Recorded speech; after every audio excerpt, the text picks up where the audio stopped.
Halo Sobat Fisika, pada pertemuan sebelumnya kita sudah membahas apa itu momen inersia dan apa itu momen gaya. Nah, pada pertemuan kali ini kita akan membahas bagaimana hubungan antara momen inersia dan momen gaya. Nah, ayo kita simak pembelajaran kali ini.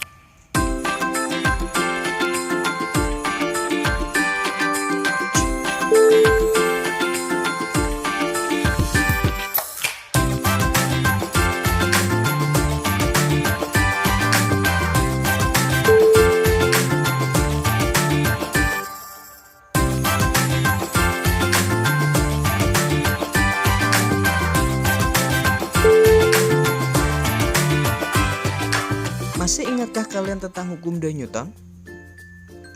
Baik, kita ingat kembali bunyi hukum 2 Newton. Hukum 2 Newton berbunyi, pada kerangka acuan inersia apabila ada sebuah benda dengan massa m mengalami gaya resultan sebesar sigma f akan mengalami percepatan yang besarnya a, di mana arah percepatannya sama dengan arah resultan gaya tersebut dan besarnya berbanding lurus terhadap f dan berbanding terbalik terhadap m. Atau apabila kita tuliskan secara matematis, maka berlaku persamaan sigma f sama dengan m kali a. Nah, contohnya apabila kita mendorong suatu benda atau meja yang bermassa m dan gaya sebesar f, maka si meja tersebut akan mendapatkan percepatan yang arahnya sama dengan arah f-nya.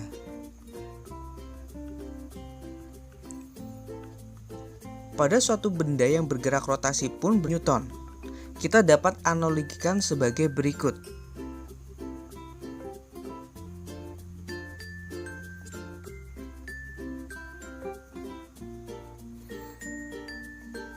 Pada gerak translasi, paksaan yang berlaku adalah gaya atau F.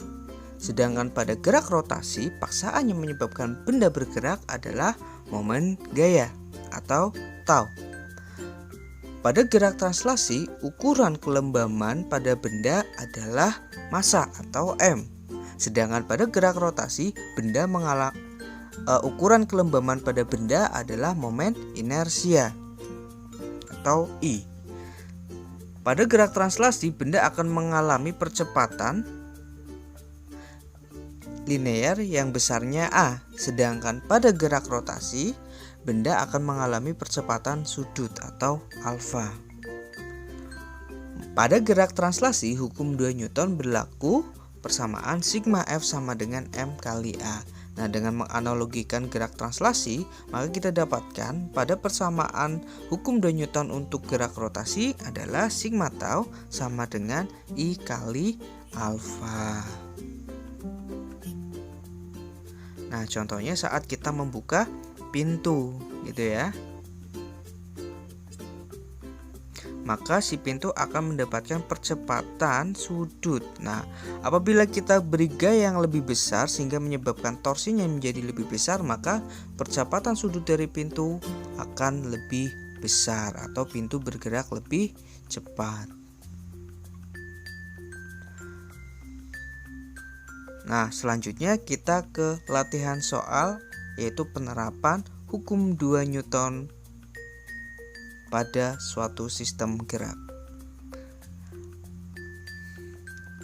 Latihan contoh soal 1.3. Sebuah sistem katrol disusun sebagai berikut. Nah, besar massa M1, M2 dan katrol berturut-turut 1 kg, 2 kg dan 2 kg. Jika katrol berupa silinder pejal, tentukan percepatan sistem dan tegangan talinya. Jadi mula-mula yang perlu kita tulis adalah apa yang diketahui di soal. Yang pertama adalah M1-nya sebesar 1 kg. Yang kedua adalah M2-nya sama dengan 2 kg. Dan massa katrolnya atau M besarnya adalah 2 kg. Karena katrol berupa silinder pejal, maka momen inersianya berlaku setengah mr kuadrat. Selanjutnya kita prediksikan arah gerakannya. Berhubung massa 2 lebih besar daripada massa 1, maka otomatis nanti massa 2 akan turun dan massa 1 akan naik. Dan putaran dari si katrolnya akan berputar searah jarum jam. Nah, seperti ini. Nah, selanjutnya kita gambarkan gaya-gayanya. Ya, pada benda 1 akan berlaku W1 yang arahnya ke bawah dan tegangan tali yang arahnya ke atas. Pada benda 2 dia akan mendapatkan W2 yang arahnya ke bawah, T2-nya yang arahnya ke atas. Sedangkan pada katrol akan mendapatkan dua tegangan tali yaitu T1 dan T2. Sebenarnya di sini katrol akan ada W-nya, W dari katrolnya. Hanya saja nanti W-nya bisa terabaikan.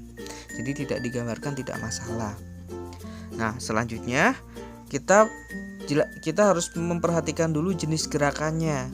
Nah ya, kan tadi kan pada hukum Newton bisa berlaku untuk gerak translasi dan gerak rotasi. Ternyata kasus untuk benda 1 dan benda 2 itu adalah gerak translasi. Maka pada benda 1 itu berlaku persamaan sigma F1Y sama dengan M1A1. Karena ini kan pada sumbu Y, jadi F1Y.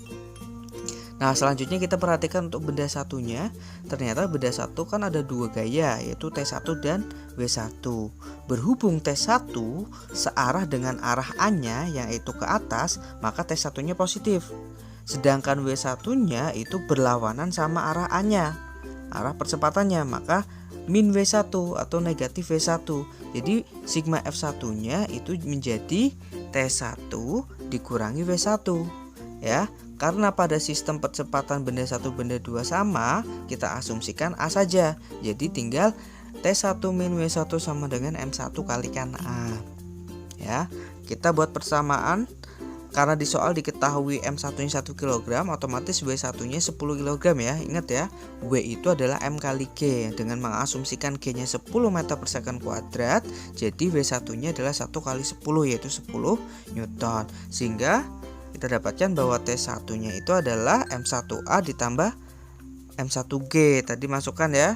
Nah, jadinya T1-nya sama dengan 1A ditambah 10. Ini adalah persamaan 1. Kita tulis persamaan 1, simpan ya. Selanjutnya, benda 2 juga masih bergerak translasi. Maka berlakunya sigma F2Y sama dengan M2A2. Nah, pada sigma F2Y itu ada dua tegangan tali dan berat. Nah, karena W2-nya searah sama A-nya, maka yang positif W2-nya. Sedangkan T2-nya berlawanan sama A-nya, maka negatif. Jadi W2 minus T2 sama dengan M2A. Nah, jadi di sini kita masukkan karena masanya 2 kg berarti 20 dikurangi T2 sama dengan 2A. Jadi persamaan T2-nya adalah 20 dikurangi 2A. Ini adalah sebagai persamaan kedua. Nah, selanjutnya ada lagi nggak yang bergerak translasi? Nah, sudah tidak ada ya. Ternyata katrolnya hanya bergerak rotasi. Nah, berarti pada katrol berlaku apa? Sigma torsi sama dengan I kali alfa. Ya. Nah, di situ kan ada dua gaya, berarti ada dua torsi. Torsinya untuk T1 itu ternyata putarannya melawan arah jarum jam, sedangkan T2 searah jarum jam. Padahal di situ arah putaran percepatannya adalah searah jarum jam. Kalau kemarin saat membahas momen gaya kan aturannya searah jarum jam bernilai negatif, torsinya berlawan arah jarum jam bernilai positif. Nah, itu kasus kalau kita tidak tahu percepatannya. Nah, kalau sekarang kita tahu arah percepatan sudutnya, maka torsi yang searah dengan percepatan sudutnya itu yang positif. Sedangkan yang berlawanan itu yang negatif. Berhubung percepatan sudutnya itu searah jarum jam, maka nanti mencari torsi yang searah jarum jam itu yang positif, yaitu T2. Torsi dari T2 itu searah jarum jam, sedangkan torsi dari T1 itu berlawanan arah jarum jam. Maka berlakunya apa? Torsi dari T2 itu adalah T2 kali R, sedangkan torsi dari T1 itu adalah T1 kali R. Maka berlaku T2 kali R dikurangi T1 kali R. Berhubung ini adalah silinder pejal, maka momen inersinya adalah setengah mr kuadrat. Nah, percepatan sudut itu adalah A dibagi R. Nah, jadi kita dapatkan T2R min T1R sama dengan setengah kali M R kuadrat kali A per R. Nah, tadi masanya adalah 2 kg ya, massa katrolnya. Sehingga persamaannya berubah menjadi T2 dikurangi T1 kali R sama dengan 1 RA. Nah, ternyata ruas kanan dan ruas kiri mempunyai R. Kita bisa hilangkan. Nah, jadi T2 dikurangi T1 sama dengan 1A. Ini sebagai persamaan ketiga. Nah, kita udah punya persamaan 1, 2, 3. Maka selanjutnya adalah kita bisa eliminasi atau substitusi. Nah, saya gunakan substitusi, yaitu mensubstitusikan persamaan 1 dan 2 ke persamaan 3. Tadi kan persamaan 3 T2 dikurangi T1 sama dengan 1A.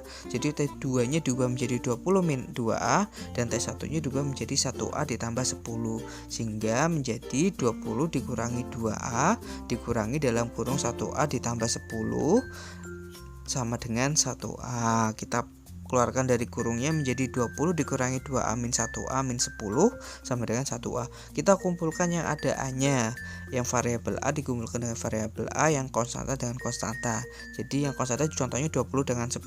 Maka 20 kurangi 10 itu 10, min 2A min 1A itu min 3A sama dengan 1A.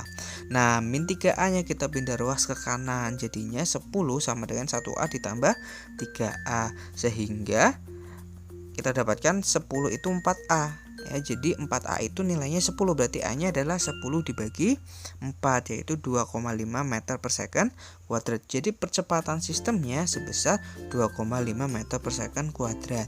Nah, kalau kita udah dapatkan A nya, kita substitusi persamaan A nya tadi yang 2,5 ke dalam salah satu persamaannya. Karena kita mau cari T1 nya dahulu, maka kita masukkan ke persamaan 1.